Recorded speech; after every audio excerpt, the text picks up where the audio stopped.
ана үйді тауға жапсырып сағанда ана үй қайтып тұр десе бүйтіп тұрған анау жүгірді ғана самолет шөптің үстімен сөйтті да деп әрең көтерілді да кульчинкадағы талдар бар ғой соған көкірегі тиіп өтті ғана.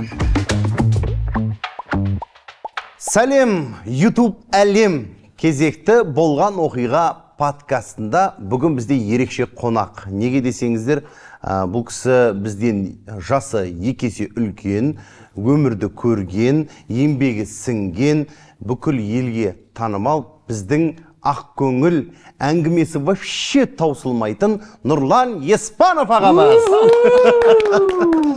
Қош келдіңіз. Рахмет, осы бағдарламадан кейін таусылып қалама деп қорқып отырмын мен негізі. Неге деп сұрашы Нұрболхан. Өткен менің әзілдерімді алдын ала айтып қоя береді да бәрі. Елдер ма? Ерте кеше бір бағдарламаны көрсем, менің кеше айтқан әзілім айтылып жатыр да. Жалпы осы сәтті пайдаланып, мен ана жақсыдан жақсылығын айтып нұр тассын дейді. Нұрлан ағама Алла разы болсын. Үлкен рахмет. Алматы қаласына келіп, бишевать етіп жүрген кезде ең алғашқы болып, Колобок домаланып, шоу-бизнестің сыртында айналып, домаланып жүре бермей, ішіне кірсе деп тұрып, мені кіргізіп, желкемнен ұстап, білесіз ба? Бір сериалға тығып едіңіз ғой. Сериалға тықты, осын түсіп бітіресін деді. Содан кейін түнгі студияға... Сол сериалдан кейін жоқ болып кетті, не? Жоқ, түнгі студияға шақырту келді ғой. Сол кезде Нұрлан ағаның алдына бардым. Қазақстан гостиницасы білесіз ба? Соның үстінде. Бір бағдарлама алып қойған ғой бұл. Тойдуманнан. Сөйтіп рұқсат сұрап кетті ғой. Сөйтіп Нұрлан ағаға барамда айтам ғой, Нұреке, мені осылай түнгі студияға шақырып жатыр. Не істейін? Мына жақта Тойдуманда мен анекдот айтып не істеп отыратын. Еще плюс сериалға қосқан едім. Ойлашы, дымың жоқ, келдің, келе салып, екі бір екіге тығып жібереді ғой мені. Осындай деп жатыр, не істейін деп едім. Колобок, 2 күн сайын сериал түсіріп жатыр ғой, есің дұрыс па? Анекдот айтатын адам табылар, кет бар Астанаға деді. Сонымен Астанаға кеттім ғой. Әйтпесе осы жерде жүрген едім. Екеуміздің анекдотымыз теуіп кетті ғой, жаңа қорғанға баратын екі келіншек туралы айттық қой екеуміз. Қайсы? Екеуі батпаққа әбден түскенде рахаттанып, сөйтіп келе жатып бірін-біріне қарап қойып айтады дейді, айналайын ай, мына байдан көрмеген рахатты байдан көрдік қой дегенше солмен кетті ғой. Солмен барлығы кетті да бәрі Колобок сұрап кетті ғой, Елдос шығып анекдот айтсыншы, Елдос шығып анекдот айтсыншы деп. Бірақ кетіп қалды ғой енді. Ұзақ болған жоқ. Енді сіздің рұқсатыңызбен кетті ғой. Ол өте жақсы, Нұрекеңнің батасын алып сөйтіп кеткенбіз. Енді біздің болған оқиға подкастына қош келдіңіз дейміз. Рахмет. Енді подкасттардың көбісінде болып жүрсіз ғой, футболдың да подкастында болып жүрсіз деген сияқты. Негізі Нұрекең жан-жақты. Жан-жақты. Любой темаға кіріп. Соны айтайын. Кез келген темаға, кез келген әңгіменің кәдімгі оқиғасы бар. Себебі IQ мықты бұл кісі, жан-жақты дейтіндей де бар. Әр темада енді білгеніңмен бөлісіп отырасың ғой, бұл кісі әзілмен әдемі жеткізеді. Бірақ біздің болған оқиға подкастында бір правиласы бар, боқтауға болмайды. Боқтауға? Мен боқтамаймын ғой өмірде. Мен боқтамаймын. Боқтауға болмайды. Ол бізге мәдениетті әзіл ғой бәрі. Екіншісі, біздің подкастта өтірік айтуға болмайды. Яғни, ойдан құрастырылған. Басыңыздан өткен болған оқиғалармен ғана бөлісуге болады. Негізі бар ғой, менің бар ғой, айтып жүрген әңгімелердің барлығы басымнан өткендер ғой. Жүгіріп келеді, кеше бір апамыз айтып қойды, айналайын Нұрланжан, сен өлең айтпай ақ қой дейді, тойға келсем. 200 мың үстінен қосып берейін, мына жерді күлдіріп кетші дейді. Соң айттым, апа, мен Төрім Тұрсынбекке ұқсаймын, десем жоқ дейді. Тукаға ұқсаймын, Нұржан Төлендиевке, десем жоқ. Жанатбекке ұқсаймын, десем жоқ дейді. Мен ондай публично әзіл айта алмаймын. Мендікі жай ғана ортаның әзілі ғой деймін да. Содан соң менікі болған оқиға, өзімнің басымнан өткен нәрселер. Кей кезде мен қарап тұрамын да, кей кезде бір өкініш, сезім көп, мына 50-ден асқаннан кейін енді қалай айтсақ болады, ренжігеш болады екен. Ренжігеш емес, ренжігенде емес, бір өкінетін сәттер көбейіп кетеді екен. Ана бір әңгіме бар ғой енді, ауылдың жанында өзен болады ғой, сол өзен жағасында бір мен сияқты ақкөңіл біреу тұрады ғой енді, қайығы бар. Күнде адамдар келеді, ана үйде той дейді, бәрін ақ біледі дейді. Анау той жасап, соншалықты көңілдерін көтеріп береді екен адамдардың. Бірақ көңілін көтергенде арғы бетке қайығы бар екен да, апарып өтіп, әкеп жүрген екен да. Bir күн ауылдың жанынан көпір салса ешкім келмей қойыпты да. Сол сияқты мен де ұмытып кететіндер көп. Содан бетеп қараймын да, өздері көпір сабалады да, содан соң үй жаққа қарамайды да. Бірақ бар ғой Нұрболхан, Елдос, мен бар ғой ол қайықтың астын краслеп қойғам да. Ақыр бір күн ана көпір құлайтын білем да. Бәрі қайтып маған келеді. Түбі айналып келеді дейсіз ғой. Түбі айналып келеді ол. Мен соны дұрыс айта алмай қалдым да, қазірше. Негізі краслеп қойдым бер ғой, масляный краскамен ше. Бірақ күшті жеткіздіңіз негізі. Жеткіздім ба? Әдемі ғой. Өзіне керек кезде келіп болады да, қалай уже басқа мүмкіндік пайда болады, бірден жоқ болып кетеді деген өте әдемі жеткізілген. Негізі мен біреу үшін сұраған жақсы көремін да, өзіме сұрай алмаймын ешкім. бәрі сырттан көрген адамдар ойлайды ғой, ойбай Нұрекеңде бәрі бар, бәрі жетеді деп ше. Мен таң қалып қаламын кей кезде ше. Бірақ өзіме сұрасам ешкім ештеңе бермейді да, а біреуге сұрасам бере береді да. Өйткені мен жеткізіп айта аламын да ананың мұңын, анаған. А менің мұңымды жеткізіп айтатын адам жоқ та анаған. Сен өз мұңыңды қалай айтасың өзің анаған. Мұң демекші, Инстаграмда бірдеңе салатын болсаңыз, типа андай қылып айтатын болыпсыз ғой, уже жазып қоятын болыпсыз ғой. Данышпандар. Әзіл түсінбейтіндер деген сияқты. Бүкіл посттың несінде соңындағы жазуында сол тұрады да. Бірдеңеден қатты біреудің комментарий тиіп кетті ғой деймін сізге. Жаман тиді маған, мал дегендер тиіп кетті да. Айттым ғой сіздерге 2 сағат айнаға қарап тұрдым деп ше. Өткенде бұғаузар жазып жіберіпті. Жалпы енді бір таң қалатым ше, мына Инстаграм желісіне ше, бір жетістігіңді салайыншы. Мысалы мен Нұрболхан бағдарламасына келдім, Колобокқа келдім, Елдосқа деп, неге салмасқа деймін да мен. Салсаң астына бар ғой, дастархандарыңда дым жоқ қой, Нұрболханның аяқ киім болмады деп ше. Анау сондай ғой, Елдостың көйлегі немене бөле, арзан көйлек қой деп ше. Сен неғып отырсың өгіздей болып ортасында деп ше. Сондай кетіп қалады да, сонда бір шынайы көре салу жоқ та. Біздің көрермен кемшілік іздеп көреді да, міндетті түрде ше. Бұл неден деп ойлайсыз? Ойбай, ол оқымағандық қой, ол ілімсіздік. Менің мақалым бар ғой, мына айтатын ем ғой, ақиқаттың да зілін апстап өткізіп үйрену керек деген. Сонда адам ренжімейді. Біреу айтады деген сайын айта беретіндер бар ғой. Ауылда білесің ғой, айтады деген сайын бір атамыз келеді ғой. Стойканы қағып қойған кезде ше ортасында. Мына жерге қақтыңдар ма? Тартпайсыңдар менің палатасын дейді ғой, және палаткасын дейді. Ошақты көреді, жақсаңдар шанаң астына дейді да, енді от. Баса келсең бірінші өзі алып кетіп, апарып беріп, абыройдың бәрін жинап, бәріне ұрсып, ең соңынан қалып, қалған құтқан палаудың бәріне кетіп қалады ғой үйіне. Айтады деген сайын. Ақиқаттың зілін тастап өткізу деген жақсы нәрсе да ол. Адам ренжімейді. Мынау айтады ғой, мен де кей кезде таң қаламын да, мен өзім отырып аламын да, мен жарық болмай, тәртіп болмайды деген мақалым бар да, ол не үшін айтылған? Мынандай жарық емес ол. Адамның өзі жарық болу керек. Жүрегі нұр шашып тұру керек та. Ол жарық адамда түсінетін адам керек та. Ол жарық болу үшін этика, эстетика қалыптасу керек. Абай жолын оқымаған адаммен Абай туралы қайтып сөйлесесің. Мысалда, мен кей кезде айтамын, қараша, желтоқсан мен сол бір-екі ай деп қайтып кетсең да. Сонымен, жоқ, шынымен ғой, көшпенділерді оқымаған адаммен қайтып сөйлесесің көшпенділер туралы. Сол сияқты мен қиналып кететін сәттерім болады да. Жаңелдегі көпір ғой, сол айналып келген кезде. Өздері салып алады да көпірді. Сенің үй жағыңа қарамайды да ғой, тағы да білесің ба? Бүйтіп бастан жай түсіп қалатын шығар деп қарап тұрсаң да өтіп кетеді ғой, қарамай. Ақыры келерсің деп қоямын да мен де. Келмейді ау негізі. Бірақ анау нәрсе бар да, қазір адамдардың бәрі емес енді, бірақ кейбір адамдар жаман комментарий жазатыны не ғой, өмірінде өкпелі да, бірақ ол өкпесін қайға шығарарын білмейді, өзін кінәлай алмайды да, сонымен не көреді, соның астына шашып тастайды ғой, сол негатив. Жоқ, былай екен ғой негізі. Менің тәпсірім да бұл. Армандап өліп қалған жаман екен негізі, ештеңе істемейді. Шынымен. Бір күні бір кісі банкет жасады ғой, туған күн. Нұрке, келші, ақшаны төлеймін деді ғой. Қанша ақша керек? Сенің ана әндерің керек болып жатыр деді. Іздедім ғой мен ана кісіні. Медеуге дейін жеттік қой. Медеуден ары қарай Шымбұлаққа дейін жеттік қой. Машина айқайлап кетті моторы. Деп жаным ашып кетті. Объемы аз машина еді да. Шофыры жылап жатыр. Сөйтсек Шымбұлақтан ары төбеде ғой анау. Жолды көрсең қотыр бар ғой. Сөйтіп ана төбеде бір 2 үй тұр ғой. Ана үйді тауға жапсырып сағанда, ана үй қайтып тұр десе, бүйтіп тұр ғой ана үй. Мына жеріне ағаш тіреп қойғанда, ана бүйтіп тұр ғой ана үй. Мына жаққа тұруға қорқасың, ана үй. Мияқта жабысып тұр, мияққа ағаш қойып қойған. Мен айтамын да, келдім, мынандай үй бар еді ғой қаланың ортасында. Сөйтіп ойлағам ғой, мен туған күн болып жатыр деп, ана жерде бір 30-40 адам, ойбай деп билеп кірсем, 2-ақ адам отыр ғой, свеча жағып қойған. Вообще, ақшам көп болса сондай болады екенсің ғой негізі. Кірдім да ана үй құлап кетпесе екен дедім да, землетрясение болса бірінші құлайды анау. Тек қана астына ағаш тіреп қойған, бір аяғы аяқта, бір аяғы мияқта деген сөз. Жай ғана сүйеніп тұр анау ағашқа. Соны көріп әбден күлдім да мен. Соны Нұрболғанға айтып басқаша елестетті ғой маған ше. Тауға жабыстырып қойған деген жаман. Çünkü енді адам баратын жер емес та, сәл ар жағына бар ғой, бір дәрет сындыруға шықсаң бар ғой, қасқыр тартып кетеді ана жақта бар ғой. Шынымен құлап кетсең Қырғызстанға құлайсың, ары қарай бар ғой. Көбісі еще ойлайды ғой, Нұрлан аға осы іше ма, бүйте ма деп ше. Негізі Нұрекең спортсмен, футболға жақынсыз. Мен білуім бойынша, футболға жақын. Ішпейді, мүлдем көрмегем, ішкен және ішуді насихаттамайды, және шекпейді, насыбайдатпайды. порошок морошок деген нәрсе де жоқ. Ондай жоқ қой көрсін. Не қабылдамайды. Тек мынада Ауырғанда система салады десе. Мен жасым өтіп кетті ғой, маған қызық емес негізі. Негізі көңілді ортада жүрсе адам, соның барлығынан алыс болады негізі. Ну, мұңаятын сәттері көп болса, енді кіріп кетеді ғой. Ондай нәрсемен жеңіл болып кетеді. Жоқ, мен үйде бір күн қамап қойса, мен өліп қаламын. Ешкіммен сөйлестірмейше. Мен бар ғой, сөйлесетін ортаны өзім іздеймін ғой негізше. Қалайсыңдар, былайсыңдар ма, қаяқтасыңдар деп ше.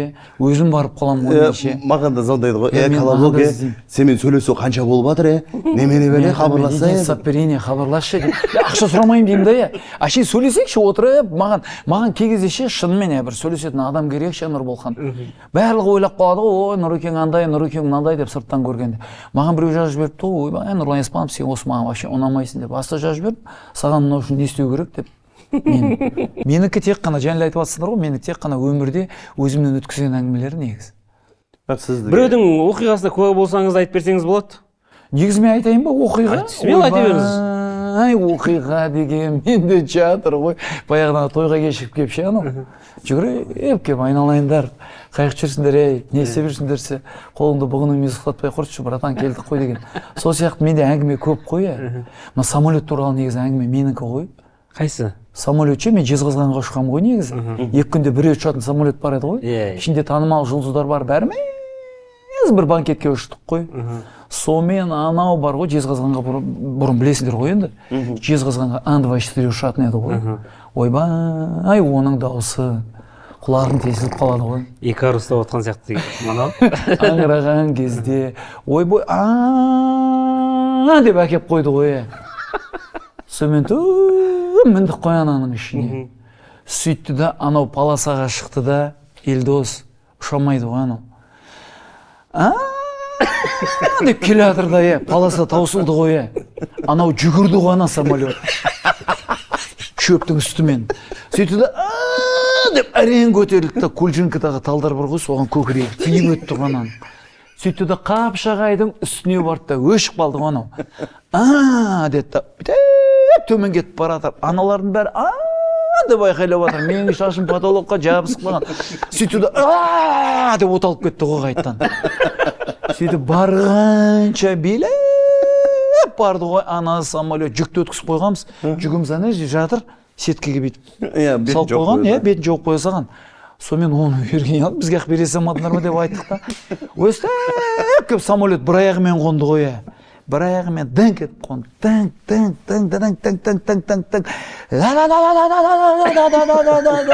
деп бетіміз алға кетіп қалды ғой. Ойбой, кірпігім бар ғой. Пилоттың есіне тиіп қалды ғой. Өзінше ең алдында отқан момент крутой ғой. Сөйттік те әрең Қоныбек анандай автобус алып келді оның. Іліп алатыны бар үшін анау. Алдында басқа машина тартып жүреді. Соған мінебек ол сол сілкіп, жұлғып апарып тастады ғой ана жаққа. Сөйтіп банкетті өткіздік. Ең қызығын айтайын да. Бір күн екен аэропортқа келсек. Ешкім жоқ қой аэропортта. Өліп қалған сияқты ғой аэропорт. Ойлашы. Бәрі Қарағанды арқылы қашып кеткен ғой, басқа самолетқа мініп. Сөйтіп Ерлан екеуміз ақ келдік аэропортқа. Қарасақ бір отчаянный біреу жүр, араққа тойбаған жөнде. Үшеуміз кіріп кеттік, демде тексеріп. Сөйтіп самолет қайттан бар ғой. Деп жүгірді ғой. Ана Жезқазғанда полоса қысқа ғой. Ойбой, жүгірген кезде темір жолға сәл-ақ қалдық қой жетуге. Сөйтіп деп дачаның үстінен көтерілді ғой енді. Ең төбеге шыққан кезде стюардесса мен стюард бар екен, алып келіп қасымызда тұр, біз ақ қой шай ішіп отқан. Ана өшіп қалған артында ұйықтап жатыр.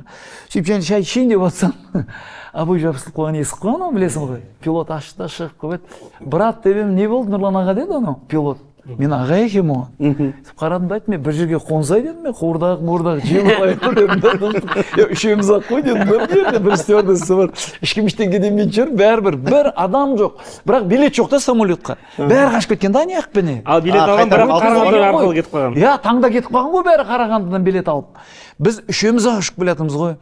Сөйтіп Алматыға қалай ұшып келгенше.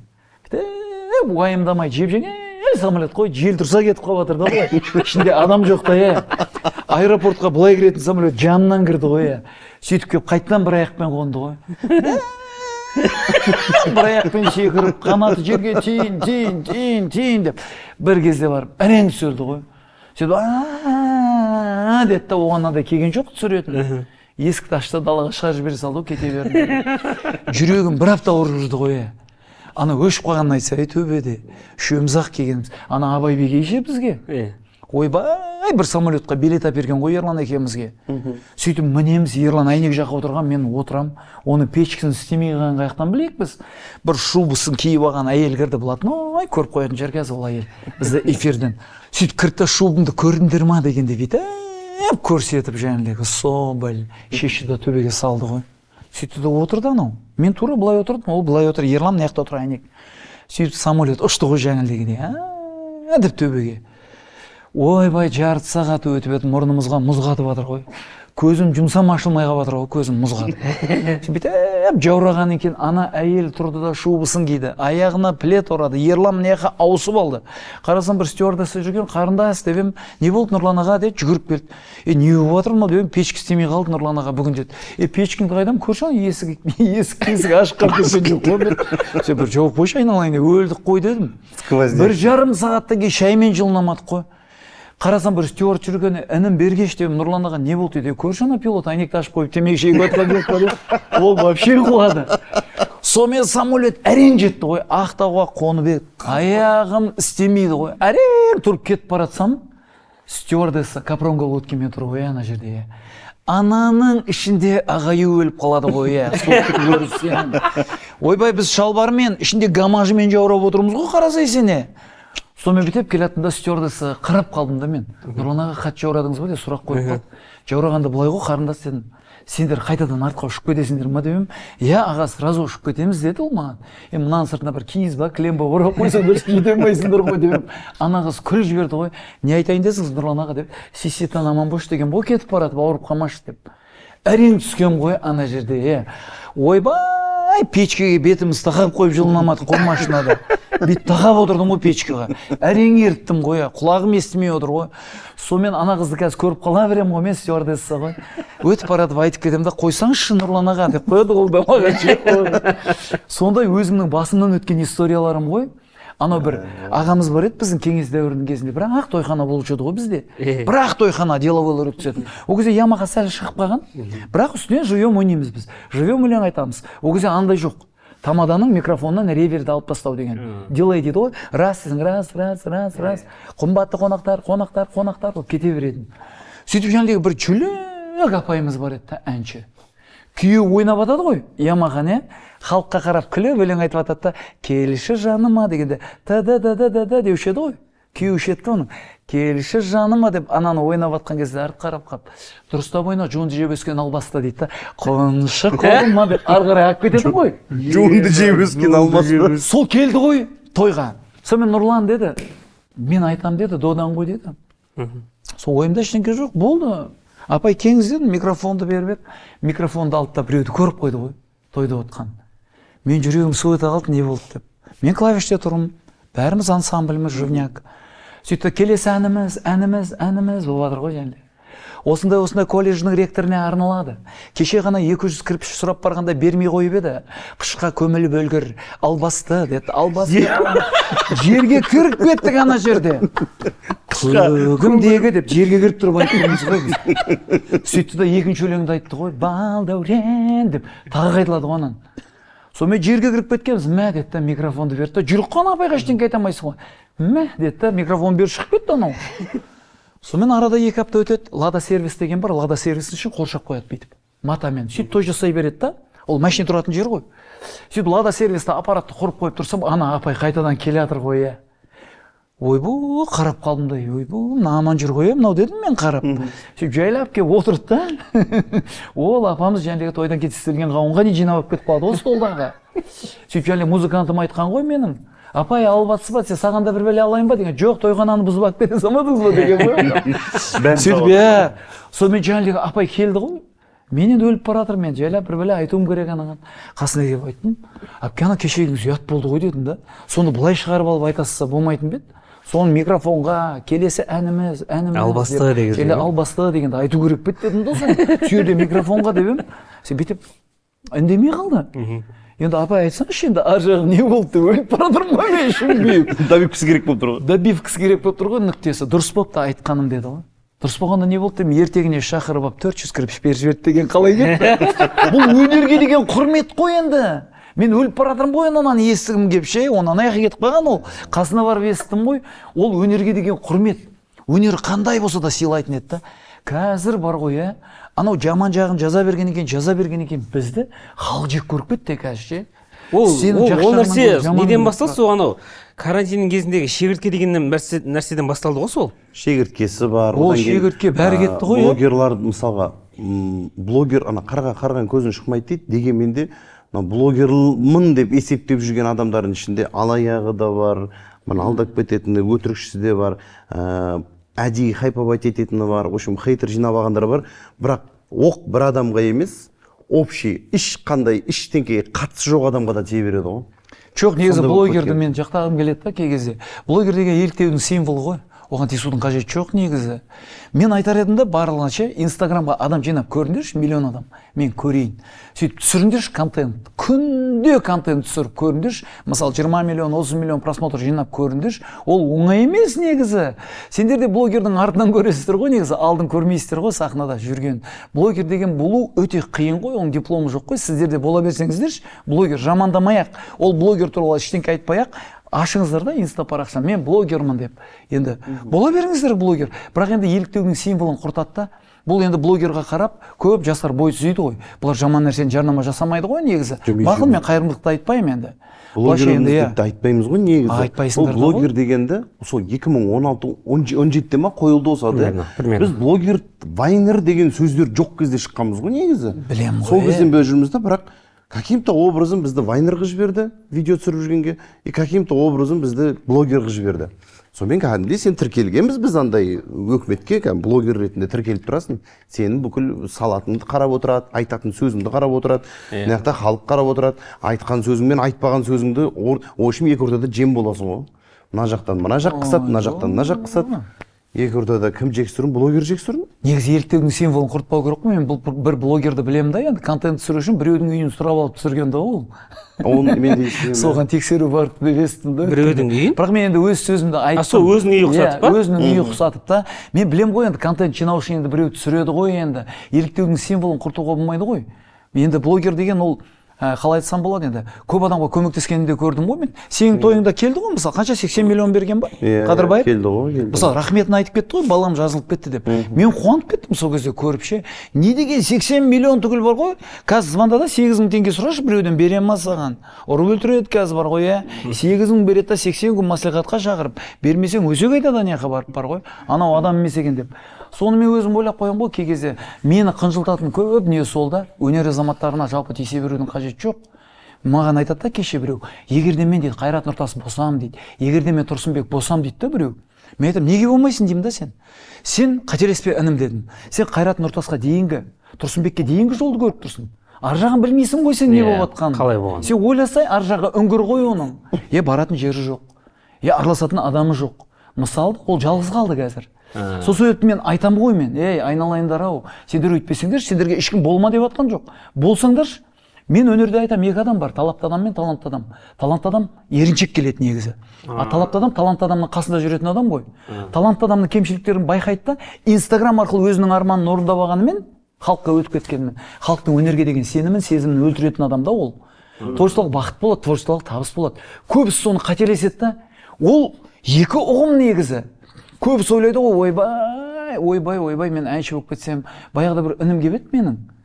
Басқа жұмыста істейтін. Бір-екі ән жазып, әнші болып кету керек негізі дейді да маған. Тойларға шығып жүретін дейді да мен. Кім шақырады деймін да сені тойға? Жүрміз ғой 40 жыл. 40 жыл болды. Инстаграмда шақ басқалар жүреді тойда. Ма тойда мен неғып жоқпын деп өзің кеп қоясың кей кезде. Шынымен айтамын мен. Мүмкін енді кей кезде өтесің. Ойлайсың, уақытымда өткен шығар менің. Мен бірақ енді мен қонам негізі осы Нұрболханмен осы Елдоспен отқаныма ше. Өйткені мен қандай ағамын деп те ойланатын сәттер болады. Өзіңе баға беретін. Менің әңгімем өте ма, біреуді ренжіткен жоқпын ба? Мысалы қазір біреуді ренжітетін заман емес қой. Бірақ мен Елдосқа да айтатын тұғым баяғыда. Нұрболхан саған да айтатын. Сендерде аға бар, қуаныңдар ақыл айтатын. Ертең ағаларың да болмай қалады. Бізде аға жоқ. біз күннен сұрайтын білмейміз қазір. Мына көбінесе айта береді ғой бәрі, бақ қонам десе енді боққа да қонады деп. Кешіріңіздер, боқта болмайды ғой енді. Бақ қонам десе кез келген нәрсеге қонады деп ше, ол рас қазір. Мен плагиатпен күресіп жатырмын ғой қазір. Плагиат деген дұрыс емес нәрсе ол. Біреудің бақылауын көшіріп алу деген сөз ол. Дайын әнді алады да ақынға жазғызады. Дайын еңбегін алып. Біреудің дайын еңбегін айта салады да, ол жерде мелизматика ойлап табудың қажеті жоқ. Тура солай айта салсаң болды, сен жұлдызсың да, ол болмайды. Айқынның бір жақсы сөзі бар еді айтқан. Бір жаңа ән алып шығаршы, көрейін мен сені деп. Бір композитордан. Композитордан ән алуға қорқады.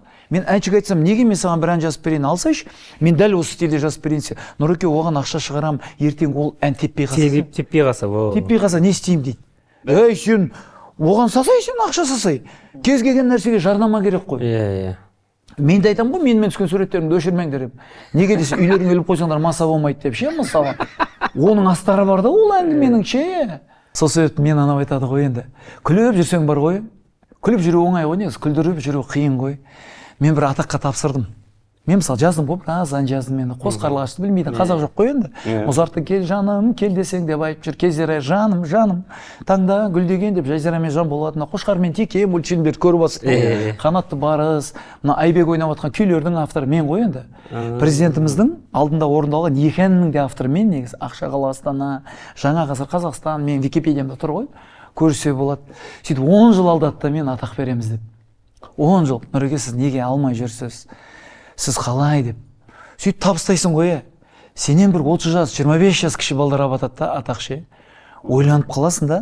Сөйтіп маған айтады біреу, Нұреке дейді, мыналар тексермейсіздер ма дейді. Жоқ, атақ алып қойған адам тексеруге болмайды. Атаққа ұсынған адам тексеру керек та негізі. Түсіндіңіз ба? Сөйтіп маған келеді да айтады, ойбай, Нұреке, сіз неғып атақ алмай жүрсіз? Маған да өткенде Асқар сұрақ қойды ғой. Жылағым келіп кетті мен. Әлі күнге дейін еңбек сіңірген қайраткер амағасыз ба дегенге. Мен қарадым да айттым, мен атаққа кешіккен адаммын ғой дедім да. Мен бермесе не істеймін барып. Жұлып аламын ба, оны көретін адам жоқ та. Композитор деген бір жерде тұрақты жұмыс істей алмайды негізі. Білесіздер ғой, ұлы композиторлар қай жерде істеген ал? Айтшы.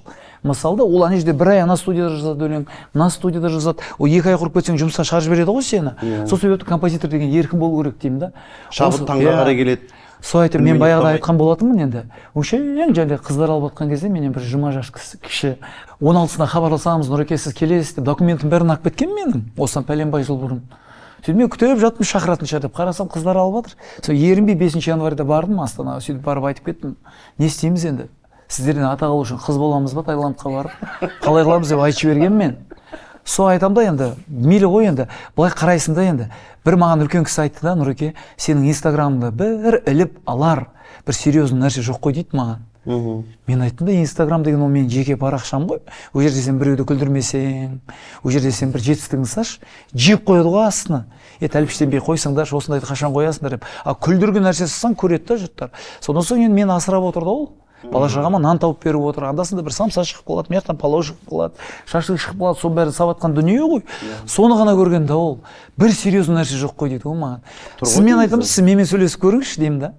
Қатты серьезный адамды алып келіңізші. Мен мысалы қанша мимен шайқасқа түсетін дүниенің бәрін ұтып алдым ғой мен. Мысалы мені сұраңыздаршы мысалы балалардан. Мен оқыған ба, оқымаған ба. Сол себепті кей кезде айтамын да, мені жамандаған адам осындай подкастқа кесе деймін да мен. Сөйлесейік деймін да. Бетпе-бет па? Қазір мен мысалы, мен таңғалым да, баяғыда мысалы Достоевский дейді, мысалы қарасаң Есенин деді, Пушкин деді, мысалы енді Евгений Онегинді оқыған адам ешкім жоқ қой қазір. Мысалы мен баяғы жазушы Толстой болсын, бәрін аламын да мен. Ол кезде қаламға еркіндік жоқ еді ғой. Худсовет бар еді, ол кезде тексеріс көп еді. Қазір қаламға еркіндік бар ғой, ешкім жазбайды ғой кітап. Жазбаймын мен, еркіндік тұр ғой. Мен балам да 26 жасында Олжас махаббат деген кітап жазып еді, жиық қойды да. Ол үйленбеген ғой, үйленбей жатып қаяқтан біледі бұл махаббаттың ақ қарасын деп ше маған. Нұреке дейді маған, балаңыздың кітабын оқыдыңыз ба дейді. Мен өзім туғыздым ғой, не қыламын оқып деймін да мен. Дұрыс қой. Мен оқып қойғам ғой ол баланы деймін да, мен өзім өсірдім ғой. Сол себепті атаққа байланысты көп нәрселер мені қынжылтады да жанымды. Мен неге бағдарламаларға бармаймын қазір? Мені көп шақырады. Нұреке, еңбек сіңірген деп айта берейік па? Нұреке, еңбек сіңірген деп айта берейік па дей береді да. Ескі жараның бетін тырнай береді да. Мен айтам, әшейін әнші композитор дейсіздер болмай ма деймін да. Мені ешкім іздемейді, ән керек кезде ғана іздейді. Мен бар ғой 10 жыл Хабар арнасының гимндерін жаздым. 10 жыл Қазақстан телеарнасының гимндерін жаздым. Мен қара жорғалардың бәрін мен жаздым мысалы. КТК-дағы мысалы ше. Қарап тұрсаң әліппе. мысалы баяғы балапандағы 6 жыл бойы әліппе, кішкентай қайық, баланың ісі шала, бәрін мен жаздым. Күллегештер әні, күллегештер сәні, менің атым, әліппе. Бүкіл мектепте әліппемен қоштасуда сол өлең ойналып жатыр да. Шырқалды. Мысалы шырқалып жатыр да, оны бәрі тыңдайды, бірақ мені іздемейді да ешкім. Сол себепті мен қатты қапа болдым да, күйзеліске түстім. Кеше айтады, Нұреке 53-ге келдіңіз ғой енді дейді. Маған атақ алмайсыз ба дейді. Мен атаққа кешіккен адаммын. Маған халық беріп қойған атақ бар. Нұрлан деп, 3D әңгіменің королі деп. Ана ұлан дұрыс айтады, екі ар жазатын үрішке бірін-біріне қарап, бізге жұмақтан орын жоқ шығар деген. Сол себепті бізге атақ жоқ шығар деп ойлаймын да. Мен мысалы айтар едім, қанша адам жүр атаққа достойны алмаған. Әбу Насыр Серіковті айтты, Алмат Сахатовты айтты. Мысалда айналайындар ой, 60-ға келді ғой, 60-тан асты ғой. Мен таң қалам да, мен барып қалдым ғой артынан. Кеше мен таң қалдым да, мені кафеде өлең айтып жүрген бала атақ алыпты да. Атақ алып отыр ма? Мен айтам да, мен айдан анық жүремін ғой, менің істеген жұмыстарымды тексерсін деймін да. 100 жылдық тарихта ашсыншы телеарнадағы. Сіз бір шабыттанып ше, бір жыртып жіберетін ән шығарсаңызшы. Шығарып қойдым мен. Қайқайтам оны айтшы. Қайқайтам. Жыртатын да жер қалмады ғой кез. Анау Шәмші Қалдаяқов атамыз айтқан ғой, енді өлер алдында халық арасына әкеп берсе басын көтеріп не болды, бір атақтарын таусылып қалатын адам сияқты деп. Мен сол еңбек сіңіргенді алып бір жаққа кетіп қаламын ба? Мысалы түсінбеймін мен солардың санаторияларына жатпай қойдым, негізі бар ғой, иә. Шынымен сенің үйге барып жата берейінші, мен әлі күтетін адам бар ғой. Ол атақ дегенді бар ғой, адамның шамасы бар кезде берілу керек. Ләззатын көре алатын кезде. А бізде бір аяғың аяқта, бір аяғың маяқта кезде береді ғой. Оны кімге айтып мақтанасың не? Безруков 28 жасында алған халық әртісін. Басков 33 жасында алған. Білмеймін ғой бізде не болып жатқан. Мен қуанам Димашқа бергеніне ше, халық әртісін. Димашқа бергеніне қуанам бар ғой. Мен ырзамын. Енді міне Қайрат Нұртасқа да беру керек. Қайрат Нұртасқа да беру керек. Тойға келсе жарқырап кетеді ғой той. Айтшы, ламбада билеп бәрі деп жайына кетеді ғой. Кез келген жерде мен бар ғой, Қайрат Нұртас сияқты бар ғой, осы өнерде жүріп авторитетін ұстап тұрған әншін көрген емеспін әлі. Мен осыны шынымен айтамын. Міне қанша жыл болды. Түсірмейді ғой. Қайраттың мынандай кезінен білемін мен. Иә, мысалы Гүлзира ханым ертіп жүретін кезінен білемін мен. Содан бері танымалыма әлі күнге дейін бар. Ол неден білесің ба? Неден білесіз ба оны? Ізденіс. Жоқ, ізденіс мақұл ғой, ізденіс ол анау өнерді сүюі, мысалы сахнаны сүюі, ол мақұл да, ол өзі ол кішкентай кезінен солай программированный болып келген адам ғой ол. Мен сахнаның адамы боламын, мен солы қалыптасам деп. Бірақ ол әлі күнге дейін статусын ұстап келу, ол, например, бізде әлеуметтік желіде біреу бірдеңе десе біз мә деп қоямыз ғой.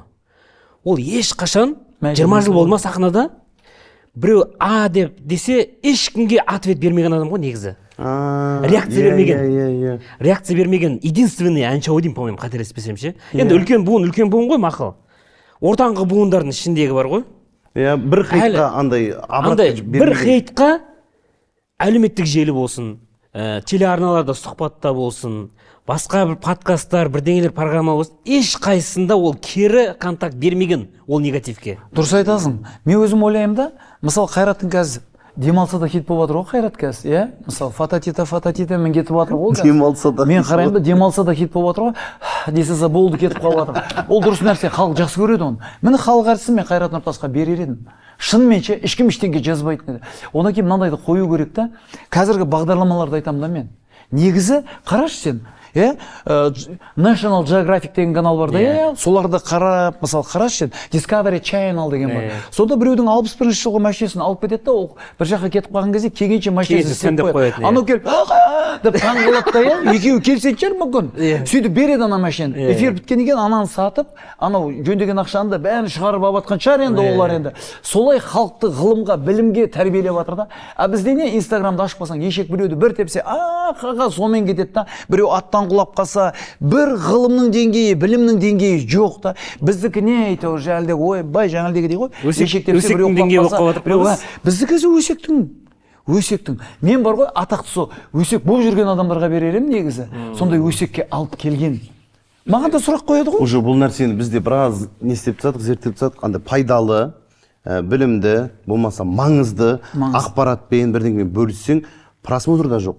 Лайк та жоқ. Автобуста екі адам сүйіскен түсіріп сал жіберсең, демасқара деп жазып қойсаң, или қырылып. Или біреуді боқтасыншы, кетті ғой. Мен бар ғой, әдеме. 5000 комментарий тұрады ғой. Өлең айтып, сап қойсам бар ғой. 5-ақ мың лайық қой. Ал Абайға Абай деп қалсам бар ғой, кетті ғой 1,5 миллион, 2,5 миллион. Білмеймін енді. Сонша сөйте беруге де болмайды негізі. Әзіл арқылы, мен ақиқаттың зілін аптыстап өткізу керек дегенім сол ғой. Біз әзіл арқылы ғылымды, білімді беруіміз керек негізі. Соның деңгейін көтеруіміз керек. Біз Елдос екеуміз жақында бірігіп болған оқиға деген фильм түсірдік. Кино түсірдік қой біз. Кино түсірдік.